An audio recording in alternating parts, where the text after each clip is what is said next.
Go ahead and toss it to Council President Andrew Friedson for opening remarks, and then we'll open it up for questions. Council President, to you. Thank you, Jordan. Really appreciate it. Thanks for everybody for coming today. It's good to see everybody. Hope everybody had a good weekend. Before I start, I just wanted to express my solidarity and support for members of the local media across our Washington metropolitan area as we learned some really tough news that our extremely popular local news website, DCist, will no longer be operating. I was just recently on the Politics Hour. I interacted with several folks who work with DCist. These are some extremely hardworking local reporters, have been an integral part of the local media landscape, which is as challenged as it has ever been. And, while we understand difficult financial decisions are always part of the news industry, it is extremely unfortunate and disappointing that local news services continue to be constricted, and we see loss after loss. And I just wanted to thank all of you for continuing to cover the local news. We desperately need you and appreciate you, and hope that we can continue to find ways to support local news media in every way that we can, and just wanted to express my support for those who have been such an important part of our public discourse and our community over the years, and hope that we can find the best way to move forward to serve the public interest together. So thank you, and appreciate everybody in these challenging days and weeks ahead. Over the weekend, we had a really exciting and busy, fun-filled weekend. I attended some Black History Month events. On Friday, I joined several colleagues, Councilmember Albernaz, Councilmember Lorianne Sales, and the county executive for a really fun-filled Black History Month program at Watkins Mill High School, organized by Minds in Motion Childcare and the Gassaway Sisters, the Scotland Community, Resnick Elementary, and Watkins Mill High School. It was just absolutely amazing to see the student performances and all of the talent that was on display. And there were a number of recognitions for significant members, past and present, in the Montgomery County Black community, and really amazing performances of every age in tap and step and hip hop and ballet. And incredible music and vocalists, including a local TV contestant who sang a number of songs for us as well. So that was really exciting. And then yesterday, I was really thrilled to be able to be part of a celebration of the St. Mark Presbyterian Church on Old Georgetown Road. This was a church that was very involved with the former pastor joining the civil rights movement when a telegram went out in the 1960s before Selma by Martin Luther King Jr. to faith leaders across the country. Several faith leaders in Montgomery County, including the pastor at St. Mark's, stepped up to go down to the Edmund Pettus Bridge to march in that famous march for voting rights and for civil rights, and then returned to Montgomery County and took up the cause of racial and social justice to fulfill that work here in Montgomery County.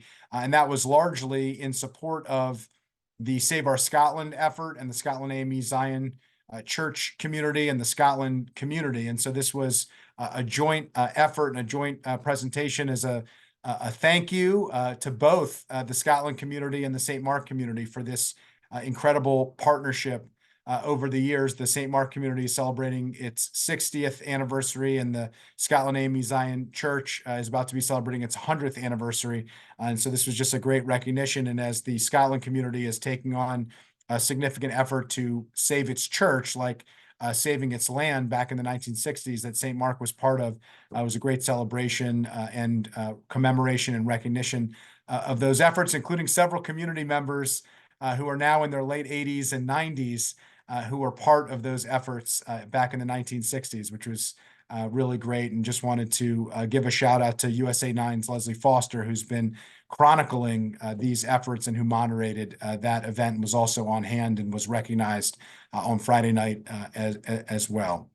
As you know, the council hosted our Black History Month event earlier this month, and I just encourage everybody to participate in events for these closing days of Black History Month, and also to make sure, if you haven't already, to check out the council's recognition of some notable local African-American artists in our community that reflect this year's national theme for Black History Month with the arts, and celebrates what we have in Montgomery County, which is such an incredible cultural community and arts community here as well.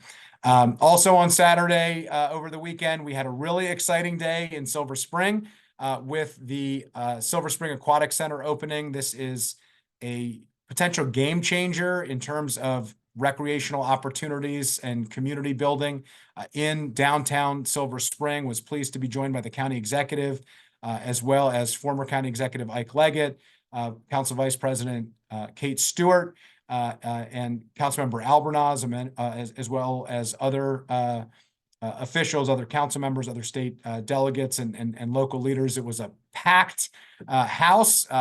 This is an incredible partnership between the Lee Development Group, the Housing Opportunities Commission, and the Department of Recreation. I think it's a model for public-private partnerships to provide amenities in urban areas moving forward in the county.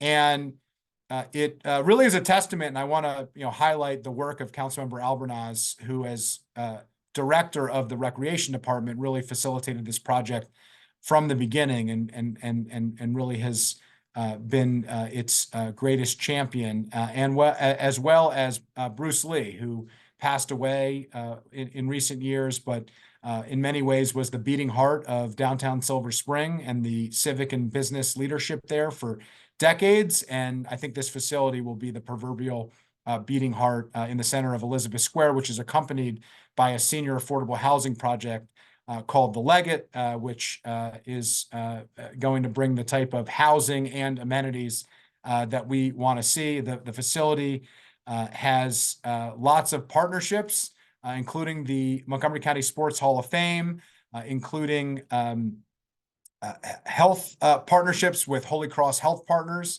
and a primary care practice right next door to Elizabeth Square, a number of meeting facilities and others. So it really is a testament to community and to public-private partnership, and to all of the positives that we're seeing when we bring people together to make it happen. A few updates on council business before we take some questions.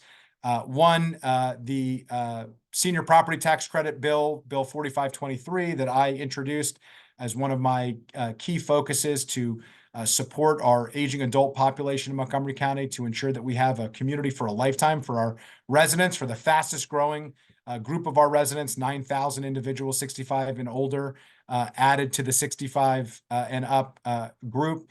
This bill was approved unanimously through committee on last week on Thursday, and will be coming to the full council soon, and will significantly expand who is eligible for the senior property tax credit by raising the amount of the value of the property and lowering the amount of years that you have to live in a property, but also targets it to those who need it the most by area median income. And I think this is going to be a really important way to help our residents age in place and to continue contributing to our community. We also have a vote expected tomorrow on zoning text amendment 2310, the parking minimums zoning text amendment that I introduced with council members Mink and Glass. The goal is to abandon the outdated and costly practices of requiring parking in places where they're not necessarily needed, within a quarter mile of bus rapid transit and a half mile of Metro and Purple Line. These are standards that are 40 years old and don't necessarily need to be maintained for the next 40 years and beyond, and will help us to address both our environmental sustainability goals, but also our housing goals, as well as our economic development goals to encourage more livable, walkable, accessible communities that we have been working towards. We have a public hearing tomorrow on the FAITH ZTA, the Facilitating Affordable, Inclusive, Transformational Housing that I introduced with Vice President Kate Stewart. It is co-sponsored unanimously by the council, so we're enthusiastic about the amount of support that we have at the council. The goal is to make it easier for faith-based and certain educational institutions to build housing, to co-locate housing on their properties, to make that process easier, faster, and cheaper, and to allow us to leverage the assets like we have tried to do with public land that is county-owned, to allow us to leverage the assets in our mission-based organizations so that they can not just advocate for more housing options and more affordable housing opportunities, but they can actually be part of the solution themselves. And so there is a public hearing and a press conference at 11:30 a.m. Tomorrow. So we hope you'll join us for that and be part of that conversation. And then lastly, I'll just note as a reminder, the council is seeking applications to fill one of the full-term vacancies on the Montgomery County Planning Board. The partial term of Commissioner Bartley is expiring in June, and that position will be open. He is eligible to reapply as well, but it will be open to the public. Applicants must live in Montgomery County and be registered to vote as a member of any political party or unaffiliated. And the deadline is March 11th at 5 p.m. And you can check out the council's website for additional details on how to apply. With that, thanks for being here. Look forward to answering your questions, and I will turn it back to you, Jordan. Great. Thank you so much, Council President Friedson. Reporters, again, if you have any questions, you can note that in the chat, or you can go ahead and raise your hand and I will call on you accordingly. I see Suzanne Pollock with My MCM raised her hand first, so we'll go with her, and then Scott Broom. Suzanne, good morning. Good morning. Thanks a lot. I just wanted to get catch up a little on the 3 charter amendments that may be on the ballot, and why council wants them, basically, and electing the president of the council by themselves. I'm just curious if you can give me a little explanation on them. Thanks for the question. Just to clarify, the council appoints an independent commission as we are required under the charter, and the commission puts forward potential options, including obtaining public input on those options, and then presents them to the council. That has not happened yet. The individual council members, I have spoken to the commission, given some of my feedback on individual bills. The county executive has. I know then Council President Evan Glass has. But the council as a body has not formally weighed in on any of the individual items. They are getting public input now, and then we'll formally present to us a final report with recommendations on what could be included on the ballot. And then ultimately the council will decide what does get included on the ballot or not. So the council hasn't made any formal decisions on that. I will note my personal view on the council presidency as somebody who is sitting in this role right now. There is a benefit to having the public be able to decide rather than council members be able to decide who the council president is, given the functions of the role. And there is also potentially a benefit in terms of strengthening the institution vis-a-vis the executive branch as a legislative body to have consistency of a council president for 4 years. I think that's something that the public should weigh in on and decide if that's something that they want. Should one of the 4 at-large members be designated as the council president, voted on as the council president, and decided by the public? To me, I think that is more little d democratic. There are, obviously different structures in different places, but this is how it's done in the city of Baltimore and the District of Columbia as examples. And I think it's an option of how to do it here. But, ultimately my view is I think the council, should allow for the public to decide on that and determine whether or not this is something that they would prefer to elect directly or allow council members to elect on an annual basis amongst ourselves. We'll see what the commission ultimately recommends and presents to the council, but I'm just giving you my feedback and my personal view on that I think the voters should have the opportunity to make that decision. It would be an appropriate thing to allow for them to vote on in this next election. And just curious about the one where the executive would be able to confirm some appointments without the council having to also confirm. Yeah, well, you want my personal opinion on that, or Or the yeah, council is not, yeah, the council did not recommend that. The executive recommended that the executive okay, have yeah, just to be clear, and that the executive yeah, not have to go through the that's what I checks and figured. balances as we have established them currently. I understand why any executive would want to not have checks and balances. I personally have concerns about that. I will note the executive has requested over the years to change many positions that had historically been merit-based positions, which are not political appointees, to political positions. And the argument that the executive and the executive branch have used in order to convince the council to do that was that allowing for the executive and the council to jointly confirm these positions would make it more accountable to the public. To now change those very same positions to eliminate the council's role and allow only the county executive to appoint them without any check and balance and without any level of public accountability is essentially a reneging on that public commitment. And I have real concerns about that.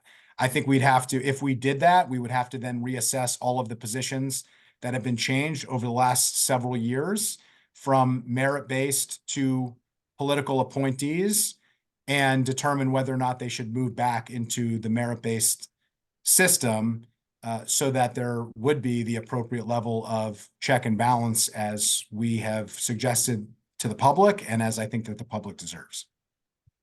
Thank you very much. Great, thank you, Suzanne. Up next, we have Scott Broom from WUSA 9. Good morning, Scott. Hey, good morning. Thanks, Jordan. Mr. President, um, after the arrest of a guy who kind of went on a rampage with a tow truck that involved the county and other counties as well, ICE made a point of issuing a statement that sort of renewed this 5-year-old issue about immigration retainers. It's back on radar for that reason. I just, it goes back to 2019, a different presidential administration, the county executive issuing a community safety executive order establishing the county's position. I just wonder if you have any thoughts about how the immigration crisis has changed, how it affects your county now, and whether or not the community trust executive order as it was issued 5 years ago is still an important document. It's kind of an open-ended question. I'm just interested in your thoughts on cooperation with ICE at this point in history. What are you thinking? Yeah, it's a great question. I appreciate it. I know this has come up recently. The answer is yes, it's an important document. It's an executive order, and it is and carries the force of law. I mean, that is the protocol that is supposed to be followed. There are competing narratives here. There's a they said situation between federal authorities and the local executive branch. And, obviously county council members are not involved in the, day-to-day communication back and forth of the federal authorities with the county executive. But to be clear, and I think this is important, Montgomery County is not a sanctuary jurisdiction. We do coordinate and cooperate with federal authorities, but our coordination and cooperation with federal authorities is limited by the Constitution. And we have very specific guidance from the Maryland Attorney General that if a detainer is not accompanied by a judicial warrant or supported by information showing probable cause of a crime, that law enforcement agencies and law enforcement officials can face liability issues for holding individuals beyond their release date. So there is communication that occurs, which does not happen in sanctuary jurisdictions that we participate in. There are databases that are utilized and that are shared through the state for law enforcement. Ultimately, there is cooperation, but we have to follow the law, and we also have to follow the Constitution. There's a question here, the federal authorities have indicated that they did communicate with the executive branch. The executive branch has said, we never received that communication. That needs to be looked into and worked out. There are still open questions. We've been asking questions about it. My understanding from the Assistant Chief Administrative Officer, Dr. Earl Stoddard, that members of the administration and of ICE and federal authorities are going to be meeting to work through those challenges and those issues to figure out what happened, why it has happened, and how to avoid communication issues moving forward. My view is the process is not broken in the way that we have operated. There's a question of whether or not the process was followed and whether or not we are following through with the commitments. But we should follow the law, full stop. And that means following the law with federal authorities and with state authorities. And that means following the Constitution, where we are not detaining people beyond our legal authority to detain them, which would violate their constitutional rights. Well, if I can follow up, because I don't see a lot of other hands raised, so maybe I can take some liberties here. Why is it important for our Latino community to understand the broad concept of things like the community trust executive order at this point in history, where the immigration crisis has morphed and changed, and it's maybe taken on a different dynamic, or perhaps is about to? Why is it? What is your message as a community leader to our Latino and other immigrant communities? Well, everybody in our community has a right to feel safe and to be safe. And that is true in our Latino community and our immigrant community. It's true of everybody in our community. That should not be determined across any line. And that means when you're going to get services that you need, that means when you're going to school, that means when you are interfacing with public safety officials. We have the responsibility to ensure that everybody in our community is safe. We have an immigration system that is broken. There is no doubt about that. The federal government has failed. They have failed us in local communities, and our local government has done what we can and continues to do what we can to try to step in where the federal government is not stepping up and can't get its act together. That's been true in the refugee crisis, where we have had to provide services for people who show up in our community, and we need to help them and support them, or else there are dire consequences. That's true, across the board. We need to provide pathways to people. We need to support people with services that they need.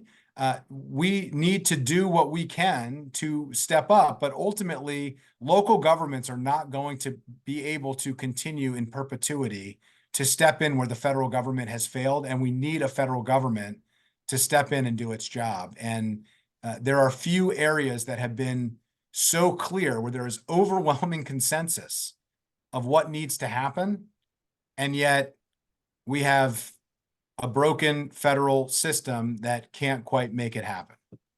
Got the message. Final thing, different subject, this property tax snafu. Apparently, tax bills going out from the state. I don't know much more about it than that. I just wonder, from a county council leadership point of view, is this on your radar? Is it meaningful? Any thoughts about that situation as it stands today? Thanks for the question. Property taxes are about half of our revenue at the local level. So to say it's on our radar is an understatement. I was in Annapolis on Wednesday when news broke about this issue. Details are still emerging. I know that the presiding officers have expressed their commitment to ensure that local governments are not going to be held to carry the bag for a failure of the State Department of Assessments and Taxation. I know that our state delegation, who I have spoken with and met with on this, actually later that evening, we discussed it. They are on top of it and are going to work on that.